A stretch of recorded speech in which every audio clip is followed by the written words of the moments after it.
So this bust actually took place on Father's Day, Sheriff. I have a feeling that was on purpose. Well, it was on purpose. We wrapped it up on Father's Day. In fact, our detectives, along with other city and county deputies and law enforcement officers, as well as state and local, worked for an entire week to make sure that we could get predators, sexual predators, away from our children. You say you see people, we see monsters. You've done 9 of these types of operations since 2006. Does it really make a difference? It is really making a difference. Not only do we do these operations, but the Florida Sheriff's Association, for which I'm vice president, adopted this program, and we have done them all over the state. What do you say to parents? Because, you know, kids have all kinds of devices, and they're online, and they're doing all kinds of things that parents don't know about. How do you intercept this? Well, it's important to know that there are many online programs that parents can use to monitor their children's activity.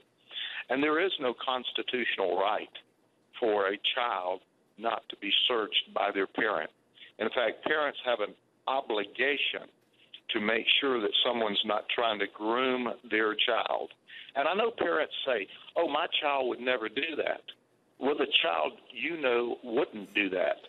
But the child that's curious at 12 or 13 years of age with somebody that's very talented at grooming children can talk them into doing things that they would never do, such as meeting a stranger at a strange place for illicit conduct. One thing I would like to ask parents to do is to ask their local police chief and their sheriff, what are you doing in your community to keep my child safe? Sheriff, you mentioned that you put them behind bars, but so many of these guys are released and they're repeat offenders.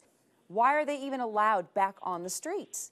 Certainly, if we had our way, they would always be locked up because we know they don't change their proclivity for sex with the children. I agree with you.